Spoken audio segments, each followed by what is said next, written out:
কিছুক্ষণের মধ্যেই রঙিন পাখিদের আসর শুরু হয়ে যাবে। এটা একটা পঞ্চায়েত কমিটি।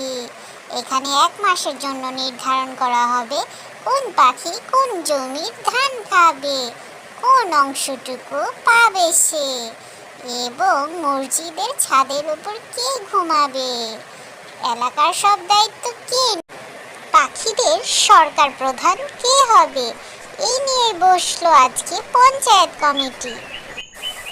শোনো শোনো আমার বন্ধুরা, পঞ্চায়েত কমিটির সভাপতি হিসেবে আমি আদেশ করছি, আজ থেকে 1 মাসের জন্য নিরাপত্তার দায়িত্ব পালন করবে লালটুনি।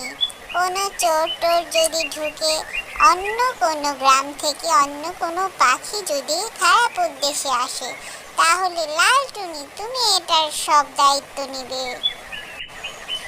সভাপতি মশাই, আমি খুবই খুশি হয়েছি, কারণ আমি দীর্ঘ 12 বছর বাংলাদেশের সেনাবাহিনীর প্রধান ছিলাম। এটা আমার জন্য খুবই আনন্দদায়ক হবে। আমি যত চোর ডাকাতকে পাবো পিটিয়ে একেবারে ভর্তা করে ফেলবো। আপনি কোনো চিন্তা করবেন না, আপনি নিশ্চিন্ত থাকুন। ও, আমি খুব খুশি হলাম এই কথা শুনে লালটুনি। এবার আমি গ্রাম পরিষ্কারের দায়িত্ব দিতে চাই হলুদ টুনিকে। হলুদ টুনি, তুমি চাইলে নীল টুনিকেও সাথে নিতে পারো। তোমরা দুজন গ্রামটাকে একেবারে কাচের মতো ঝকঝকে চকচকে পরিষ্কার করে রাখবে। জি সভাপতি মশাই, আমি রাজি, কিন্তু সমস্যা হচ্ছে নীলটুনি মনে হয় এই কাজটা করতে চাইবে না। এছাড়াও আমি চাই কাজ করার পরে আমাকে যাতে আপনি একটি সুন্দর ঘর তৈরি করে দিন। আমার ঘরটা খুবই নড়বড়ে, তাই আমি কাজের বিনিময়ে চাচ্ছি আমার যাতে একটা ঘর হোক। আমি আমার পরিবার নিয়ে যাতে ওখানে সুখে শান্তিতে বসবাস করতে পারি। তুমি যদি তোমার কাজ সঠিকভাবে পালন করতে পারো, তাহলে তোমাকে অবশ্যই আমি একটি সুন্দর পাকা ঘর তৈরি করে দেব। এবার আসি, জঙ্গলের যত ছোট ছোট ক্ষেতগুলো আছে, ওগুলোর থেকে যে ধান হয় সেগুলো খাবে তুমি। হ্যাঁ, তুমি আমার প্রিয় বন্ধু। এবং যারা গরিব পাখি আছে, যারা অসুস্থ পাখি আছে, তাদেরকেও এগুলো বিলিয়ে দিতে হবে, একা খেলে কিন্তু হবে না। বুঝতে পেরেছো আমার প্রিয় বন্ধু? জি সভাপতি মশাই, আমি খুব খুশি হয়েছি।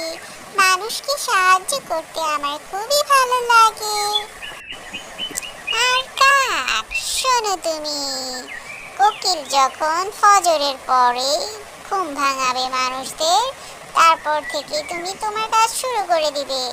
যেসব মানুষগুলো দেরি করে ঘুমে থেকে ওঠে এবং যেসব পাখিগুলো অলস প্রকৃতি, তাদের বাড়ির সামনে গিয়ে তুমি কা কা করতে থাকবে। তাহলেই ওরা উঠে ঘর ছেড়ে পালাবে কাজের উদ্দেশ্যে। এটা একমাত্র তোমারই কাজ, তুমি এর জন্য খুবই দক্ষ। কাক এবং অন্যান্য পাখিদের ওদের এই কাজগুলো মোটেও পছন্দ হয়নি, তাই ওরা একদিন আলোচনা সভা বসালো আবার। সভাপতি মশাই একটা দুর্নীতির আড়ত, দেখেছো তোমরা? সবাইকে কি ভালো ভালো কাজ দিয়েছে, আর আমাকে কি দিয়েছে কিনা মানুষের ঘুম ভাঙানো। মানুষ এমনিতেই আমাকে পছন্দ করে না, তার উপর আবার এই কাজ দিয়েছে।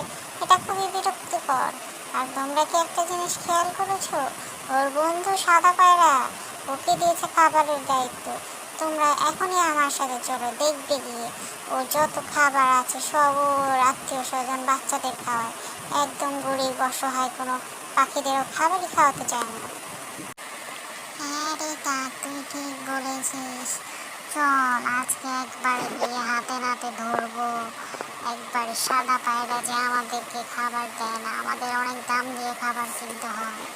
এই জন্য আমরা সভাপতির কাছে গিয়ে ওকে আজকে শাস্তি দেওয়াবো। কোনো চিন্তা করিস না, চল।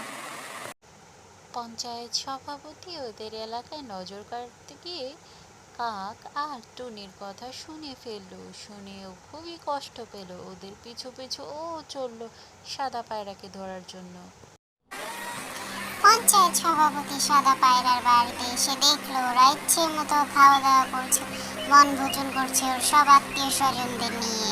তারপরে সভাপতি মশাই চলে গিয়ে পরের দিন আবার মিটিংয়ের জন্য ডাকলো সব পাখিদের। এটা দেখুন পরের পর্বে।